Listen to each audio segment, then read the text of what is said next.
अस्सलाम वालेकुम my YouTube family, welcome back to my channel Sheen reaction. This is Meenosheen Chowdhury. We hope so कि आप सब लोग फिट फाट होंगे, टिप टॉप होंगे और मज़े से होंगे। तो आज हम जो वीडियो लेके आए हैं, बांग्लादेश जो है अब चाइना के साथ अपने ताल्लुकात जो है बेहतर कर रहा है, और क्योंकि इंडिया के साथ बांग्लादेश के ताल्लुकात जो हैं वो ख़राब होते जा रहे हैं। इंडिया बांग्लादेश को बहुत सारी धमकियाँ लगा रहा है। इंडिया और चाइना जो है उनकी आपस में भी नहीं बनती, तो अब ये खबर जो है इंडिया के लिए परेशानी का बाइस है। मज़ीद देखते हैं वीडियो में। Let's start the video. 3, 2, 1 start. 5 August Sheikh Hasina সরকার পতনের একদিন আগেও কেউ ঘূর্ণাক্ষরেও ভাবতে পারেনি সামনে এক নতুন ভবিষ্যৎ অপেক্ষা করছে বাংলাদেশের মানুষের জন্য। আগে বাংলাদেশিদের চিকিৎসার ক্ষেত্রে ভরসার একমাত্র জায়গা ছিল কলকাতা তথা ভারতের হাসপাতালগুলো, কিন্তু রাজনৈতিক পালাবদলের সাথে সাথে সম্পর্কের দিকও বদলে গেছে। ভারতে বাংলাদেশিদের জন্য ভিসা সীমিত করে ফেলার পর চিকিৎসা থেকে শুরু করে বাণিজ্যে বড় পরিবর্তন এসেছে এই দেশে। এবার আর কলকাতার দিকে তাকিয়ে নেই বাংলাদেশিরা, বরং বাংলাদেশিদের হারিয়ে চিকিৎসা থেকে বাণিজ্যের ব্যবসা লাটে উঠেছে ভারতের। যদিও সাময়িক অসুবিধা হলেও বাংলাদেশিরা ঠিকই নিজেদের পথ খুঁজে নিয়েছে। বাংলাদেশের চিকিৎসার নতুন গন্তব্য নিয়ে দুশ্চিন্তায় খোদ ভারতের গণমাধ্যম থেকে হাসপাতালগুলো।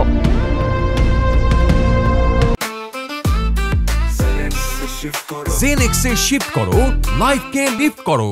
এবার কলকাতার বদলে চিকিৎসার পরবর্তী গন্তব্যে পা বাড়াচ্ছে বাংলাদেশিরা। কলকাতার বদলে চীনা ভিসার চাহিদা এবার বাড়বে বলেও শঙ্কিত ওপার বাংলা। সম্প্রতি পররাষ্ট্র উপদেষ্টা তৌহিদ হোসেনের চীন সফরকে ঘিরে বেড়েছে জল্পনা।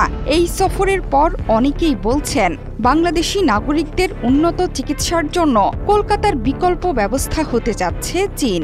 বাংলাদেশের অনুরোধের পরিপ্রেক্ষিতে চীনের পররাষ্ট্রমন্ত্রী ওয়াং ই বাংলাদেশি রোগীদের চিকিৎসার জন্য কুনমিংয়ে 3 থেকে 4টি স্বীকৃত হাসপাতাল বিশেষভাবে বাংলাদেশের মানুষের জন্য নির্বাচনের কথাও জানিয়েছেন। বাংলাদেশ চীন কূটনৈতিক সম্পর্কের 50 বছর পূর্তি উপলক্ষে শুভেচ্ছার নিদর্শন হিসেবে ঢাকায় বিশেষায়িত চীনা হাসপাতাল প্রতিষ্ঠায় বাংলাদেশের প্রস্তাবকেও স্বাগত জানান তিনি। এই খবর পেয়েই দুশ্চিন্তায় কলকাতার বেসরকারি হাসপাতাল কর্তৃপক্ষ, কারণ বছরের পর বছর ধরে বাংলাদেশের রোগীদের যাতায়াতে কলকাতার বেসরকারি হাসপাতালগুলোর রমরমা ব্যবসা চলছে।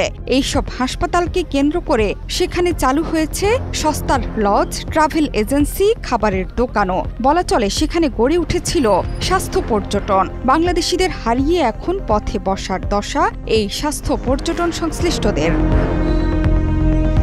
5 আগস্টের পর ভারতের ভিসা পাচ্ছে না বাংলাদেশিরা। কেবল গুরুতর অসুস্থতার প্রমাণ দিতে পারলেই মিলছে ভিসা। কলকাতার বড় বেসরকারি হাসপাতালগুলোর হিসাব বলছে বাংলাদেশি রোগীর সংখ্যা প্রায় 80% কমে গিয়েছে। প্রথমে কলকাতার বেসরকারি হাসপাতালগুলো ভেবেছিল এই ধাক্কা সাময়িক, কিন্তু ধীরে ধীরে সম্পর্ক আরও অবনতি হওয়ায় প্রতিকূল পরিস্থিতিতে আর লাভের আশা নেই। বাংলাদেশের পররাষ্ট্র উপদেষ্টার সফরে শিক্ষা, রেলওয়ে, কৃষি, পানি সম্পদ ব্যবস্থাপনা, পশু সম্পদ, মৎস্য, জাহাজ ভাঙা শিল্প, টেকসই ও নবায়নযোগ্য জ্বালানি এবং সুনীল অর্থনীতির মতো খাতে আর্থিক, কারিগরি ও সক্ষমতা বৃদ্ধির সহযোগিতা এবং সহায়তার জন্য বাংলাদেশের অনুরোধ বিবেচনার জন্য ইতিবাচক প্রতিক্রিয়া জানিয়েছেন চীনের পররাষ্ট্রমন্ত্রী। শুধু তাই নয়, 5 আগস্টের আগেও বাংলাদেশের স্বাস্থ্য খাতে চীনের বড় ধরনের বিনিয়োগের খবর প্রকাশিত হয়েছিল।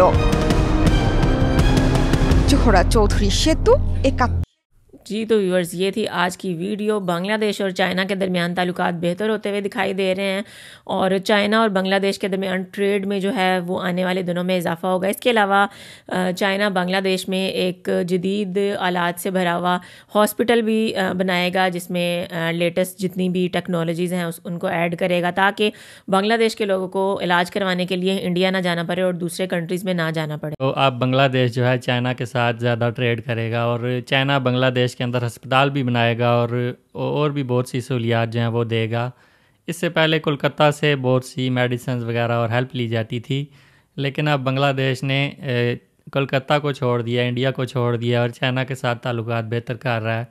और चाइना बांग्लादेश को हेल्प करेगा एग्रीकल्चर में, इंडस्ट्री में, मेडिकल की फील्ड में, और ये बहुत अच्छी न्यूज़ है बांग्लादेश के लिए, क्योंकि चाइना यहाँ पे सुपर पावर बनता जा रहा है और चाइना के साथ ताल्लुकात अच्छे बनाने में बांग्लादेश को बहुत ज़्यादा फ़ायदा होगा और बांग्लादेश को न्यू टेक्नोलॉजी भी मिलेगी और बांग्लादेश का जो तिजारत है वो भी चाइना के साथ बढ़ेगी, जिससे बांग्लादेश के लोगों को फ़ायदा होगा। और भारत जो है वो इस चीज़ से ज़्यादा खुश नहीं है और वो चाहता था कि बांग्लादेश भारत की ग़ुलामी करे और भारत के साथ तिजारत करे, लेकिन अब बांग्लादेश ने चाइना को अपना दोस्त बना लिया है। तो ज़रूर बताइएगा आपका इस वीडियो के बारे में क्या ख्याल है। वीडियो अच्छी लगी हो तो वीडियो को लाइक कर दें, चैनल पर नहीं हो तो चैनल को सब्सक्राइब कर दें और बेल आइकन को हल्का सा प्रेस कर दें। मिलते हैं नेक्स्ट वीडियो में। Till then stay healthy, stay wealthy, stay awesome. अल्लाह हाफिज़।